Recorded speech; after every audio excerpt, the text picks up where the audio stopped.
Hello students, তোমাদের সকলকে স্বাগত। আজকে তোমাদের ক্লাস 9-এর রায় ও মার্টিন প্রশ্ন বিচিত্রার ভূগোলের মডেল সেট 5 করে দেখাবো। তো চলো শুরু করা যাক। প্রশ্নটি হয়েছে বেলেঘাটা দেশবন্ধু হাই স্কুল থেকে। তার আগে বলে দিই, তোমরা যদি চ্যানেলে নতুন হয়ে থাকো তাহলে চ্যানেলটিকে অবশ্যই সাবস্ক্রাইব করে দিবে। প্রথমে দেখে নিই বিভাগ ক। বিকল্পগুলি থেকে সঠিক উত্তর নির্বাচন করে লেখো। একটি বহিস্থ গ্রহের উদাহরণ হলো অপশান এ বৃহস্পতি। পরের প্রশ্ন কি আছে? পৃথিবীর নিরক্ষীয় ও মেরু ব্যাসের তফাৎ হলো অপশান সি 43 কিমি। পরের প্রশ্ন কি আছে? পৃথিবীর পরিধি প্রথম নির্ণয় করেন অপশান ডি এরাটোস্থেনিস। পরের প্রশ্ন কি আছে? উত্তর গোলার্ধে দীর্ঘতম রাত্রি হলো অপশান সি 22শে ডিসেম্বর। পরের প্রশ্ন কি আছে? প্রদত্ত ভারতের কোন শহরে পৃথিবীর আবর্তন বেগ বেশি? উত্তর হবে কি অপশান এ চেন্নাই। পরের প্রশ্ন কি আছে? ভারতের প্রাচীনতম তেলের খনি হলো অপশান সি ডিগবয়। পরের প্রশ্ন কি আছে? তামা যে প্রকার খনিজ তা হলো অপশান বি অলৌহবর্গীয়। কি হবে? অপশান বি অলৌহবর্গীয়। চলো এবারে বিভাগ খ দেখে নিই। নিম্নলিখিত বাক্যগুলি শুদ্ধ হলে সু এবং অশুদ্ধ হলে অ লেখো। শুক্র গ্রহ পূর্ব থেকে পশ্চিমে আবর্তন করে, এটা হবে কি শুদ্ধ। পরের প্রশ্ন কি আছে?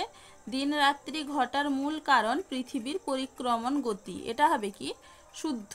পরের প্রশ্ন কি আছে? ONGC হলো ভারতের খনিজ তেল অনুসন্ধানের নিয়োজিত একটি সংস্থা, এটা হবে কি শুদ্ধ। পরের প্রশ্ন কি আছে? ইস্পাত প্রকৃতপক্ষে সংকর ধাতু, এটা হবে কি শুদ্ধ। চলো এবার 2-এর বি দেখে নিই। উপযুক্ত শব্দ বসিয়ে শূন্যস্থান পূরণ করো। ভারতে ড্যাশ শ্রেণীর আকরিক লোহা বেশি পাওয়া যায়? উত্তর হবে কি ম্যাগনেটাইট ও হেমাটাইট। পরের প্রশ্ন কি আছে? মেরু অঞ্চল অপেক্ষা নিরক্ষীয় অঞ্চলে বস্তুর ওজন ড্যাশ হয়? উত্তর হবে কি বেশি।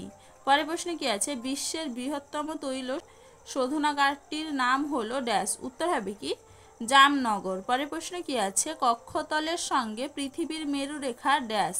উত্তর হবে কি 66.5 ডিগ্রি। চলো এবার 2-এর সি দেখে নিই। বাম দিকের সঙ্গে ডান দিকের স্তম্ভ মিলিয়ে লেখো। প্রথমে আছে কি রাক্ষসে গ্রহ, এটা হবে কি অপশান সি বৃহস্পতি। তরল সোনা হবে কি পেট্রোলিয়াম। মেরুপ্রভা হবে আয়নোস্ফিয়ার। এরপরে আছে কি বিরল সম্পদ, এটা হবে কি ইউরেনিয়াম। চলো এবারে বিভাগ গ দেখে নিই। প্রতি 4 বছর অন্তর ফেব্রুয়ারি মাস 29 দিনে হয় কেন? ব্যাখ্যা করো। এটা তোমাদের রায়মার্টিন সহায়িকায় 53 নম্বর পেজে 20 নম্বর প্রশ্নের উত্তর দেখবে, সেখান থেকে তোমরা পেয়ে যাবে, সেখান থেকে দেখে নিবে। চলো এবারে পরের প্রশ্ন কি আছে? জ্বালানি খনিজের 2টি উদাহরণ দাও। এটা তোমাদের রায়মার্টিন সহায়িকায় 252 নম্বর পেজে 3 নম্বর প্রশ্নের উত্তর দেখবে, সেখান থেকে তোমরা পেয়ে যাবে।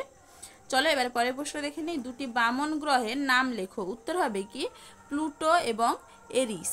পরের প্রশ্ন কি আছে? জলবিষুব কি? এটা তোমাদের রায়মার্টিন সহায়িকায় 62 নম্বর পেজে 10 নম্বর প্রশ্নের উত্তর দেখবে, সেখান থেকে তোমরা পেয়ে যাবে, সেখান থেকে দেখে নিবে। তাহলে দেখো স্টুডেন্টস, আমি এখানে তোমাদের প্রশ্নগুলির উত্তর কত নম্বর পেজে কত নম্বর প্রশ্নের উত্তর সেটা লিখে দিয়েছি, তোমরা একটু দেখে নাও।